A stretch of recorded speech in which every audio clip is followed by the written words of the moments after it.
Ubuzima ni urugendo, akenshi usanga runadusaba akabando ngo twicume twigire imbere gato, nituhagera naho tuzashaka ubundi buryo twongera kwigira imbere. Buri wese agira urugendo rwe, ariko uyu munsi reka tuganire ku rugendo rw'ubuzima bwa Pastor Theogene mbere y'uko atabaruka. Uru ni urugendo, njye nitwa Aime Confiance. Bahaye ikaze. Amazina yiswe n'ababyeyi ni Niyonshuti Theogene, umwe mu bana bari bagize umuryango wa Theoneste, benshi bakundaga guhimba Gasongo bitewe n'uburyo yareshyaga, hamwe n'uwari umufasha we witwaga Nirere Berna. Niyonshuti Theogene yavukiye mu muryango w'amikoro magari. Nk'uko n'abagiye bitangaza mu buhamya bwe, yagiye atanga hirya no hino, ariko agambiriye kwigisha ndetse no gukomeza abari mu bihe bikomeye kugira ngo wumve ko ibyo bihe nawe yabinyuzemo kandi akabitambukamo gitwari. Theogene yakuriye mu muryango w'amikoro magari, nk'uko nari mbivuze, akora ateteshwa, yitabwaho bihagije bigendanye n'amikoro umuryango wa se na nyina wari ufite, dore ko mu mvugo ze zitandukanye yumvikana avuga ko yagejeje ku myaka 10 atarabona murumuna we. Ubwo ndavuga yuko yari atarakurikizwa undi mwana n'umwe. Ubuzima bwakomeje kuryoha kuri uyu mwana wari muto, gusa ntibyaje gutinda kuko mu mwaka w'1994 ubwo habagaho jenoside yakorewe Abatutsi, umuryango wa Theogene nawe warishwe. Bijya gutangira wari umunsi umwe Niyonshuti Theogene yari yasuye nyina wabo ahitwa Kimisagara. Uwo munsi yagiye nibwo iwabo hatewe, maze abahasigaye baricwa. Kumenya inkuru y'ibyabaye iwabo ntiyari guhirahira ahatunguka, kuko nawe yari guhita yicwa. Mu kwezi kwa gatandatu umwaka w'1994 ubwo Theogene yari ari kwa nyina wabo, nibwo zimwe mu nterahamwe zamuciye iryera, ariko zirakomeza kuko zari zifite n'imigambi mibisha zari zigiyemo. Mu kumenya ko bamutahuye kandi bashobora no kumuhitana, niko guhita afata umwanzuro wo gufata umuhanda akagana ku Kamonyi aho se yakomokaga, cyangwa se agahita ajya i Butare aho nyina yakomokaga. Ubwo yageraga ku Kamonyi yashatse kwicwa n'interahamwe yari imuzi neza, gusa Imana ikinga akaboko, kugeza ubwo yageze i Butare aho nyina umubyara yakomokaga.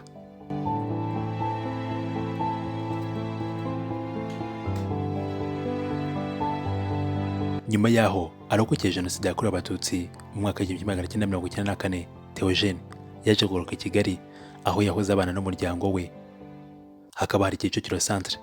Gusa ubwo yahageraga yasanze abo bose barishwe, bimubera agahinda gakomeye. Uyu mwana wari ukiri muto yahise afata gahunda yo kujya ku muhanda atangirira ubuzima ahazwi nka Rwandex, munsi gatoya yahazwi nka Zion Temple. Mu mwaka w'1996 nibwo Theogene yatangiye ubuzima bwo ku muhanda, abana n'abandi bana nabo yasanze ku muhanda. Benshi muri bo bakaba bari bafite ibibazo byatewe n'amateka mabi igihugu cyari kimaze kunyuramo. Agahinda kari urusobe kuri Theogene, umwana wisanze ku muhanda nyuma y'amezi asaga 3 gusa avuye mu buzima bwagereranywaga n'amata ndetse n'ubuki. Umunsi umwe ubwo Niyonshuti Theogene yari aryamye ku muhanda ari kumwe n'uwahoze ari inshuti ye witwa Bayavuge, bagiye kubona babona icyo benshi twakunze kwita kibona umwe. Ubwo uyu musore witwa Barayavuga yabazaga Theogene niba abonye iyo kibona umwe, Theogene yamusubiza atatinze yuko nawe yibonye. Mu kumenya ko aba bombi bari bamaze kubona kibona umwe ndetse bakayibonera rimwe, byabateye ubwoba bwinshi cyane, kuko bari bazi ko kibona umwe ibonwa n'umuntu umwe nk'uko izina ryayo ribisobanura. Mu gihe mwayibona muri babiri bikaba inshuro ebyiri, ubwo ngo bari bazi ko muhita mupfa ako kanya nta kabuza. Ibyo byateye aba basore ubwoba bukomeye cyane, bahita bafata umwanzuro wo kuva aho ngaho. Ibyo byateye abo basore, ndavuga Theogene ndetse na Barayavuga, ubwoba bukomeye cyane, bahita bafata umwanzuro wo kuva aho. Bajyaga barara benshi bakunze kwita ingangi, maze bakajya gukodesha inzu yo kubamo. Ibi babikoze atari uko barambiwe ubuzima bwo kuba ku muhanda, ahubwo ari uko bafite ubwoba bwo kuba bapfa, dore ko iyo bari bwongere kubona kibona umwe bakayibonera rimwe, batekerezaga yuko bari guhita bapfa. Theogene ndetse n'Abayavuge bahise bimukana shitingi bararagaho ndetse n'ikiringiti, bajya gukodesha inzu yari aho hafi. Burya ngo iminsi irasa ariko ntihwana. Mu mpera z'umwaka w'1996 umunsi umwe ubwo Theogene yari mu Kinamba yoza imodoka nk'uko byari bisanzwe. Haje umugabo wari uje kogesha nk'ibisanzwe,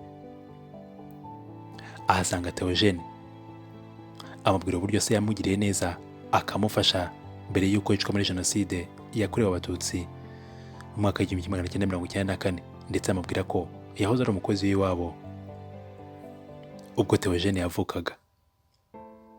Uyu mugabo yasabye Theogene yuko yamukora ku muhanda, maze Theogene arabimwemerera. Gusa bitewe n'imyitwarire Theogene yari asigaye afite, bitewe ahanini n'ibiyobyabwenge yari asigaye anywa, yaje kunanira uyu mugabo wari waramukuye ku muhanda.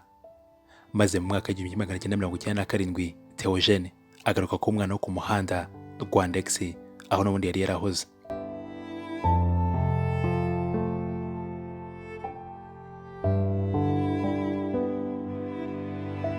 Theogene yatangiye n'ubuzima bweruye bwo gukoresha ibiyobyabwenge, abikora ntagitangira kuko ntawe n'ubundi yari afite wo kumureberera. Nyuma y'imyaka 2 gusa, ahagana mu mwaka w'igihumbi kimwe magana cyenda mirongo icyenda n'icyenda, Theogene yaje guhindura aho yabaga, ajya kuba ku mihanda ya Nyabugogo, aho benshi bazi nko ku Ndagara. Mu gihe Theogene yari Nyabugogo, yaje no kwandikira amateka akomeye, ariko atari amateka meza, kuko yaje gutoranywa nk'umuntu w'urumogi kurusha abandi bose mu bo babanaga kuri uyu muhanda, ndetse anategekwa gufasha bagenzi be kuva ku rumogi. Theogene Niyonshuti yaje kwakira Yesu nk'umwami n'umukiza w'ubuzima n'ubugingo bwe, arabatizwa, arakizwa, maze igihe kiragera ava ku muhanda. Theogene yatangiye ubuzima bushya bwa gikristo. Ntibyarangirira aho gusa, azana kumwe mu bayobozi bari bagize itorero rya ADPR. Gusa nabyo ntibyarangiriye aho, kuko yaje no kuba umwe mu bapasiteri bagize itorero rya ADPR. Pastor Theogene yaje no kugorwa cyane n'ubuzima bwo kurambagiza kubera amateka yari afite atari meza. Gusa kuko cyawe ntaho kijya, yewe n'uwawe ntaho ajya, Theogene yaje gura n'uwo bazarushingana, barashimana, maze Imana nayo irabubakira.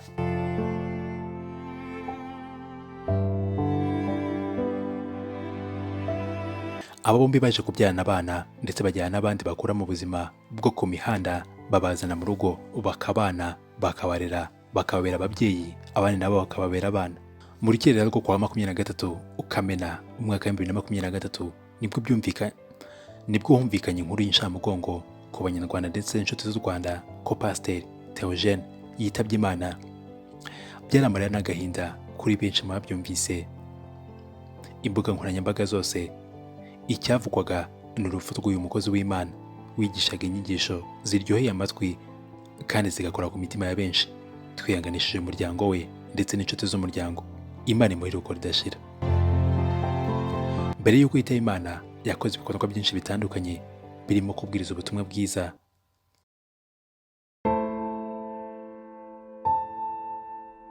ndetse nagize uruhare rukomeye mu gukura abana ku mihanda, harimo n'abo yashyize mu rugo rwe akababera umubyeyi, nabo bakamubera umwana.